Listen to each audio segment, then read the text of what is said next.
Bien, buenos días. Eh, en esta oportunidad vamos a hablar relacionado a la NIC 19, la cual se refiere a los beneficios a empleados. Mi nombre es Juan José Portillo Morales y soy estudiante de licenciatura en Contaduría Pública de la Cátedra de Seminario y Auditoría de la Universidad Don Bosco. Para empezar, ¿verdad? Es importante que nosotros reconozcamos o logremos identificar más bien el objetivo que nos plantea esta norma, ¿verdad? Y el objetivo de esta norma básicamente es prescribir el tratamiento contable de la información a revelar sobre los beneficios a empleados que eh, día a día se reconocen dentro de una entidad, ¿verdad? O más bien dependiendo de sus operaciones. Entonces esta norma básicamente lo que pretende es darnos como los parámetros del tratamiento contable que nosotros vamos a tener que seguir, ¿verdad? Para hacer un reconocimiento adecuado y medirlo de acorde a los estándares internacionales, ¿verdad? Que conlleva toda la normativa. Ahora bien, relacionado al alcance, ¿verdad? Esta norma dice que se va a aplicar a todos los empleados, va a ser aplicada por todos los empleadores al contabilizar todos los beneficios a empleados.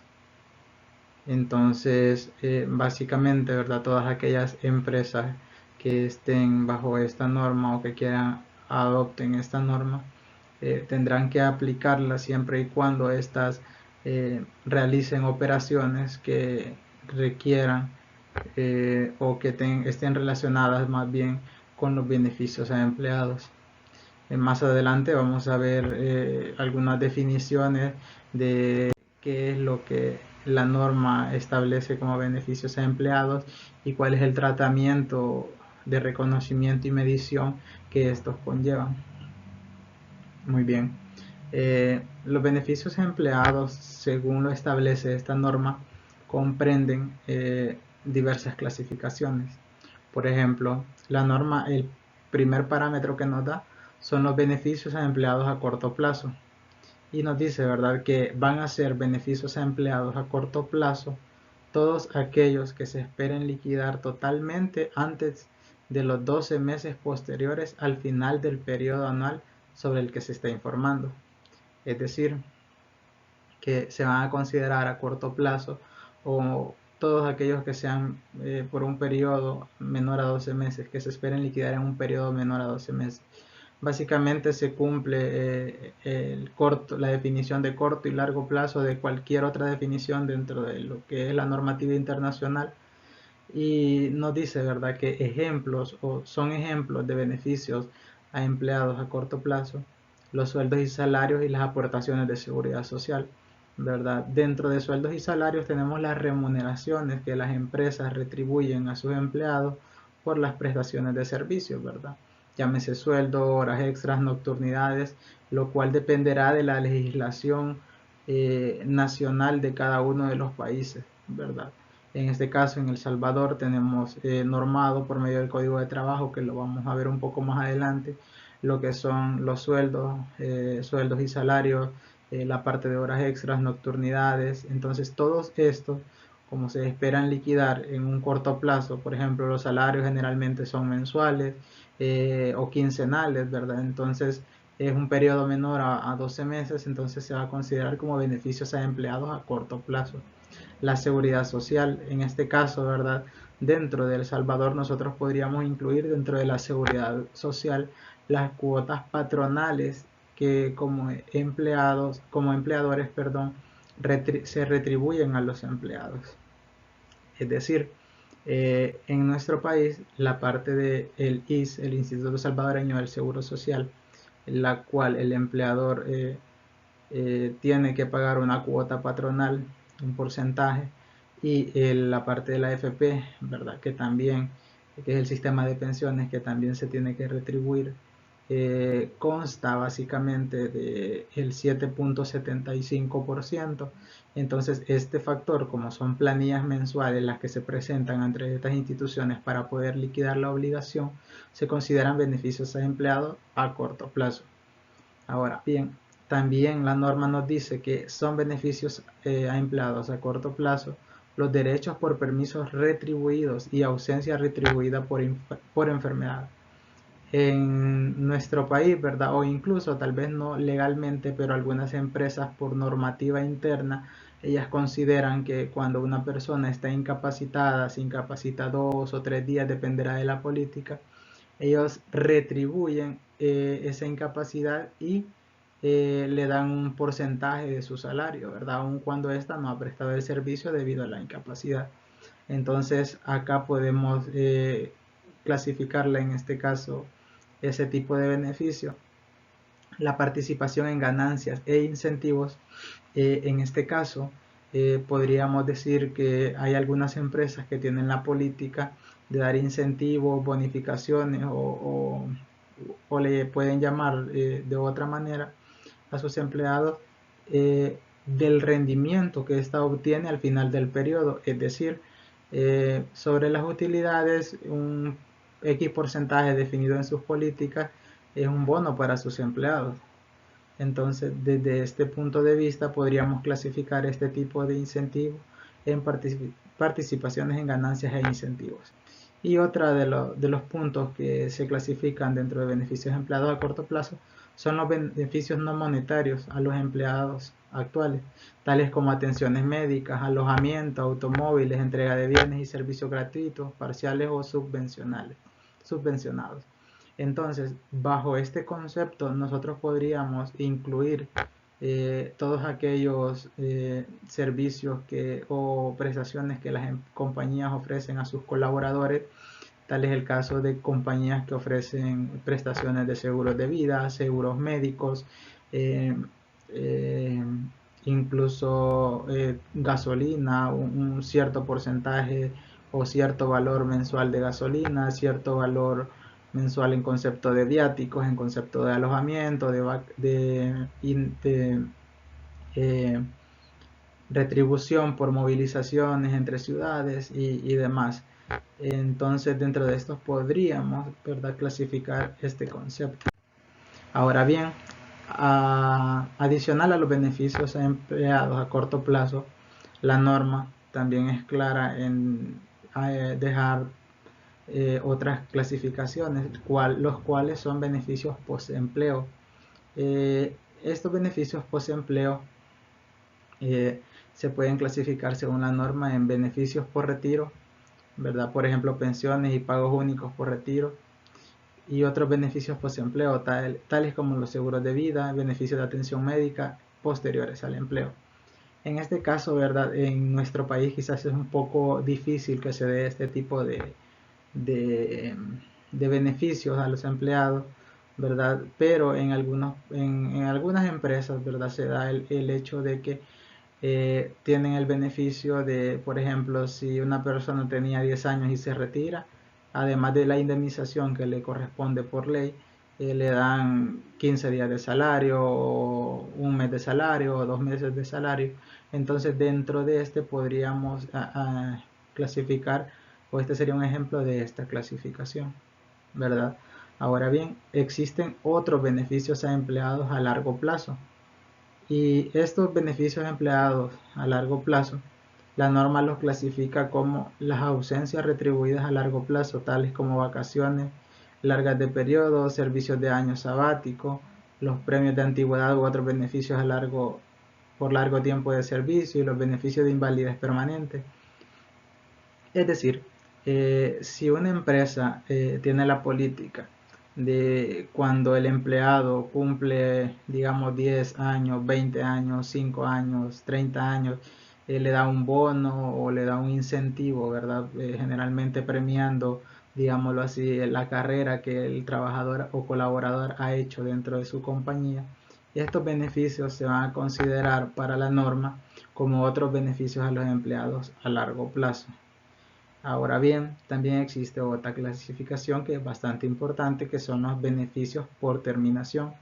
Llámese beneficios por terminación a aquellos beneficios que se reciben por la terminación de la relación laboral con entre los dos sujetos, el sujeto de empleado y el sujeto de empleador, que es quien aplica la norma. Bien, ahora ya hablamos un poco de las definiciones. Sin embargo, la norma en sus párrafos de definiciones aclara puntos importantes, ¿verdad?, relacionados siempre a algunos conceptos que trata la norma. Dentro de esto dice que los beneficios a empleados son todas las formas de contraprestaciones concedidas por una entidad a cambio de los servicios prestados por los empleados o por indemnizaciones por cese. Es decir, ¿verdad?, que básicamente este concepto engloba todo lo que explicamos en las láminas anteriores relacionada al concepto de beneficios empleados. Beneficios empleados a corto plazo, se cumple básicamente el concepto anterior, con la diferencia que era lo que hablábamos en la lámina anterior, que se esperan liquidar en un lapso de 12 meses, ¿verdad?, del periodo sobre el cual se informa. Y tenemos beneficios post-empleo, que básicamente son los beneficios de indemnizaciones o bonos por terminación de contrato.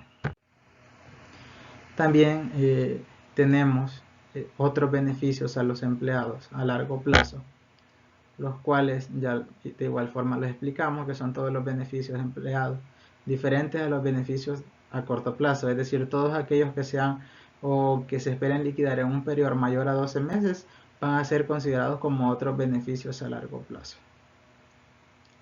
Ahora tenemos los beneficios por terminación, que era lo que les comentaba, que son los beneficios a los empleados proporcionados por la terminación de un periodo de un empleo como consecuencia de la decisión de la entidad de devolver el contrato al empleado antes de la fecha normal de retiro, o la decisión del empleado de aceptar una oferta de beneficios a cambio de la terminación del contrato de empleo. Ahora, otra de las definiciones son los planes de beneficios de empleo, que son acuerdos formales, ¿verdad?, en los que una entidad se compromete a suministrar beneficios a uno o más de sus empleados tras la terminación del empleo. Ahora, ya hablamos un poco de los conceptos y ya vimos algunos ejemplos de en donde catalogizar algunos ejemplos del día a día dentro de nuestra legislación, y ahora vamos a hablar quizá de un poco del impacto en los elementos de los estados financieros de la aplicación de esta norma. Entonces es bastante importante considerar en qué rubros o qué elementos de los estados financieros podrían ser afectados con algún tipo de registro por reconocimiento de estos beneficios. Entonces tenemos los beneficios a corto plazo, y bueno, ya sabemos o ya vimos que los beneficios a corto plazo son aquellos cuyo pago ha de hacerse en los 12 meses siguientes al cierre del periodo. Entonces nos dice que estos beneficios generalmente nos van a afectar un pasivo, gasto devengado, posterior a deducir cualquier importe ya satisfecho, un activo, que es cuando se hace un pago anticipado, ¿verdad?, del gasto por beneficio empleado, si el importe pagado es superior al importe sin descontar de los beneficios en medida que el pago vaya a dar lugar, y un gasto, a excepción que otra de las normas específicas no permita realizar el reconocimiento. Ahora, beneficios post-empleo. Estos beneficios ya hablábamos, ¿verdad?, que es cuando la entidad realiza contribuciones a una entidad separada y no tiene la obligación legal ni implica realizar contribuciones adicionales.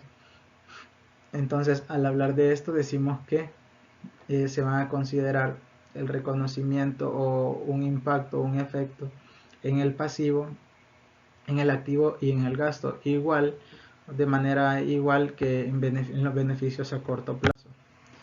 Ahora bien, el efecto de los elementos, hablando siempre de los efectos en los elementos de los estados financieros, la obligación de la entidad consiste en suministrar beneficios acordados a los empleados actuales y anteriores, y esto conlleva los siguientes pasos. hablando siempre de los beneficios post-empleo por planes de beneficios definidos. Y como número 1 es estimación fiable del importe del beneficio que los empleados han acumulado en el periodo corriente y en periodos anteriores. Descontar los anteriores beneficios utilizando el método de la unidad de crédito proyectada con el fin de determinar valor presente de la obligación, los beneficios definidos y el costo de los servicios del periodo corriente. Determinar el valor razonable de cualquier activo del plan.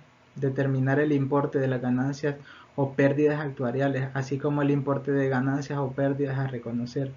Si el plan obtuvo reducciones o liquidaciones, se determina la ganancia o pérdida correspondiente. En este punto es bastante importante, ¿verdad? Conocer que acá ya involucra cálculos un poco más de lo convencional, ya que aquí ya se mete a cálculos actuariales, o la norma nos obliga básicamente al tratamiento de los beneficios post-empleo y planes de beneficios definidos a hacer cálculos actuariales. Estos cálculos actuariales es un sistema estadístico estimatorio que básicamente, bueno, un poco redundante, pero estima ciertos factores como la esperanza de vida, la edad media y ciertos criterios, ¿verdad?, que los expertos en cálculos actuariales manejan para poder realizar los cálculos y definir si existen para la medición posterior, si existen pérdidas o ganancias por las reducciones de estas liquidaciones, ¿verdad? Estas pérdidas y ganancias que son generadas a partir de los estudios de cálculos actuariales afectan directamente el resultado integral, ¿verdad? En el estado de resultados se ubica dentro de otros resultados integrales el efecto que pueda tener este estudio o esos ajustes a realizar por medio de los estudios actuariales. Ahora bien, siempre hablando de los efectos en los elementos de los estados financieros, hablando de los otros beneficios a largo plazo a favor de los empleados, tenemos que en este caso puede afectarse o producirse un efecto obviamente en el pasivo neto resultante del valor actual de la obligación por prestaciones definidas en la fecha del balance, menos el valor razonable de los activos afectos al plan, lo que se cancelará directamente las obligaciones. Para las prestaciones a largo plazo, la empresa tiene que reconocer el importe neto total de las siguientes cantidades como gasto o como ingreso. Y la norma establece que son el costo por interés, las pérdidas y ganancias actuariales, que era más o menos lo que les comentaba anteriormente, que deben ser reconocidas total e inmediatamente, el coste de los servicios, que deberá ser reconocido total e inmediatamente, el efecto de cualquier reducción o liquidación y el coste de servicios de ejercicio corriente. Ahora bien, tenemos la indemnización por cese, que la entidad reconocerá estos beneficios como un pasivo o como un gasto, cuando y solo cuando se encuentre comprometida de forma demostrable rescindir del vínculo que une al empleado o al grupo de empleados antes de la fecha de, es decir, que esto va a suceder siempre y cuando se elimine el vínculo entre el empleado y el patrono, que era lo que les comentaba de las indemnizaciones por cese.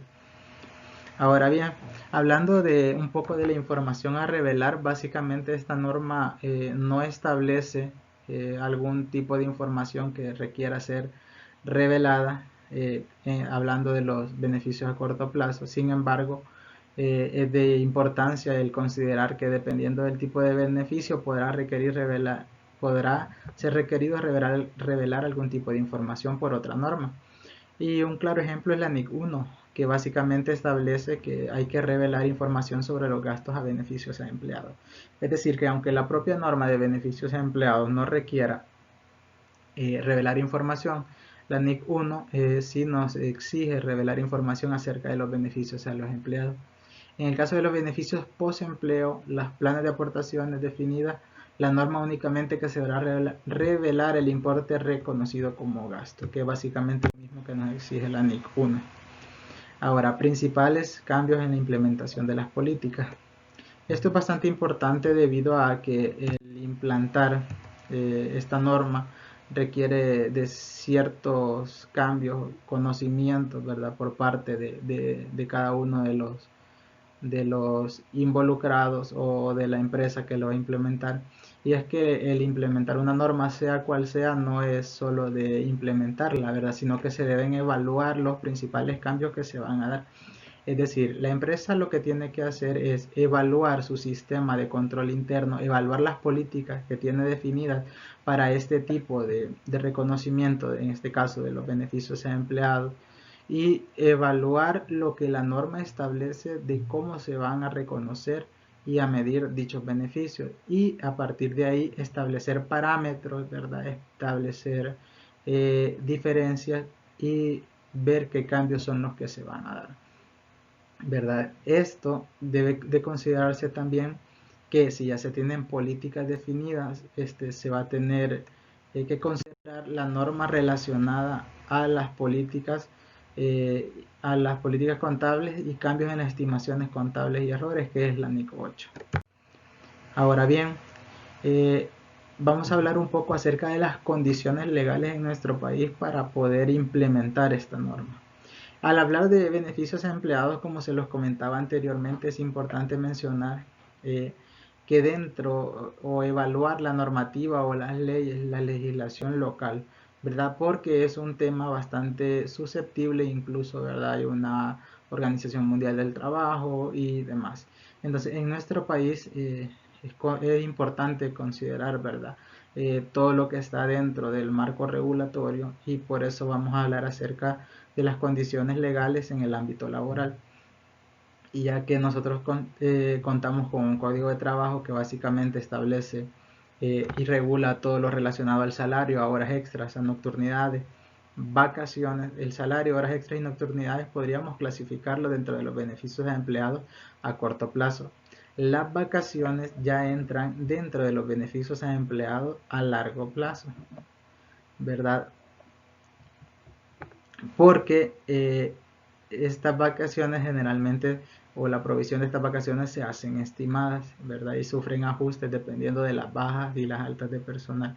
Ahora bien, las indemnizaciones serían beneficios a empleados post-empleo. El aguinaldo generalmente también podría tratarse como beneficios a empleados. Las prestaciones por maternidad, ¿verdad? También están dentro de esta clasificación. Y se debe de considerar también dentro de esto que dentro del Código de Trabajo se regula lo que es el contrato laboral de trabajo, ¿verdad? Que se celebra entre el empleador, que es quien aplica la norma en este caso, y el empleado, ¿verdad? Que es quien goza del beneficio. Ahora bien, tenemos condiciones legales en relacionado a temas mercantiles, que sería el hecho de considerar todos los aspectos que el Código de Comercio establece relacionados a los contratos. Y tenemos condiciones legales y tributarias, que este es un aspecto bastante importante, puesto que conlleva el hecho del impacto fiscal o el impacto económico fiscal tributario que va a tener la implementación de esta norma dentro de la organización. Y es bastante importante porque el hecho de no considerarlo podría implicar el presentar declaraciones de impuestos ante la administración tributaria erróneas o inexactas, y esto nos podría ocasionar problemas con el fisco, incluso multas o sanciones. ¿Y por qué? Bien, cuando yo reconozco una obligación, ¿verdad? Por beneficios a empleados, llámese una estimación, ¿verdad? Supongamos que en el año 1 yo reconozco una provisión por $200,000 por indemnizaciones. Entonces, yo de esos $200,000 al 31 de diciembre del año 1 únicamente pagué $50,000. Entonces, yo reconocí $200,000. Pasivo, gasto contra pasivo, ¿verdad? Entonces, yo en mi gasto tengo fiscalmente $200,000, pero lo que en realidad se pagó solo fueron $50,000. Quiere decir que para efectos fiscales únicamente se me va a hacer deducible la parte que pagué. La provisión en su totalidad o el devengo no es totalmente deducible, sino que únicamente el valor pagado. Entonces yo, para efectos fiscales, en mi conciliación fiscal y determinación del impuesto sobre la renta corriente y diferido, voy a considerar como no deducibles los 150.000 dólares que no pagué. Ahora, eso me genera un impuesto diferido. ¿Por qué? Porque esos 150.000 dólares no son deducibles en este momento, pero posiblemente en el año 2 pague otros 50.000 y esos 50.000 sí van a ser deducibles, o pague 100.000 y esos 100.000 sí van a ser deducibles. Y así, año con año, voy a tener que ir haciendo un cálculo de cuánto pagué, cuánto devengué o registré como devengo en ese periodo, y poder ir haciendo el cruce y calculando el efecto que va a tener dentro de mis estados financieros en la parte de los resultados y la utilidad fiscal, y poder cerciorarme de entregar o de presentar al fisco una declaración eh, que lleve todos los lineamientos necesarios y los aspectos de deducibilidad considerados dentro del artículo 29A de la Ley de Impuestos sobre la Renta.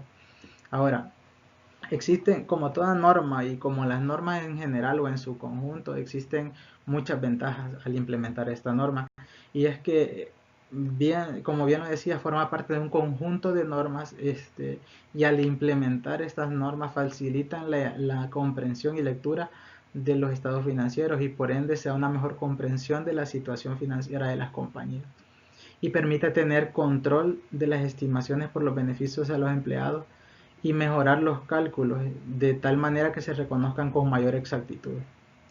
Ahora bien, adiciona confianza a los estados financieros de las compañías, ya que implementan estándares internacionales, y estas se pueden medir o fácilmente incorporar estas empresas en mercados internacionales, ¿verdad? Puede ser bastante comparable la información de entidades del extranjero con entidades locales, y ayudan a la obtención de créditos, dan fiabilidad básicamente a toda la información financiera.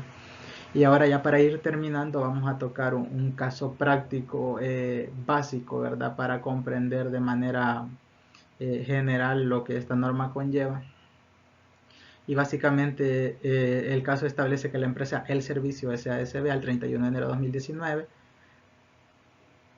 paga la planilla del mes por un valor de 1.000 dólares en concepto de salarios, los cuales 30 son de IS y 70-50 en concepto de AFP por la cuota laboral, y la compañía deberá pagar además la cuota patronal que asciende a 75 dólares y a 77.50 el 31 de diciembre del 2019.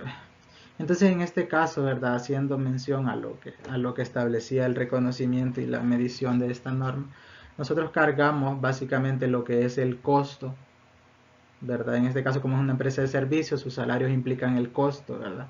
Entonces, el costo por servicios, sueldos y salarios, ¿verdad? Que serían los beneficios empleados a corto plazo.